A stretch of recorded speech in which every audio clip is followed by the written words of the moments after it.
पाकिस्तान के मशहूर शायर फरहत अब्बास शाह की एक मशहूर गज़ल, ये जो ज़िंदगी है ये कौन है। ये जो ज़िंदगी है ये कौन है, ये जो बेबसी है ये कौन है।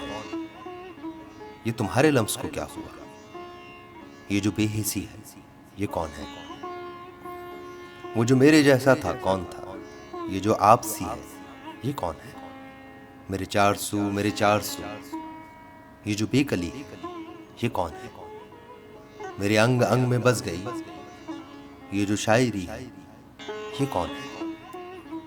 वो जो तीरगी थी वो कौन थी, ये जो रोशनी है ये कौन है।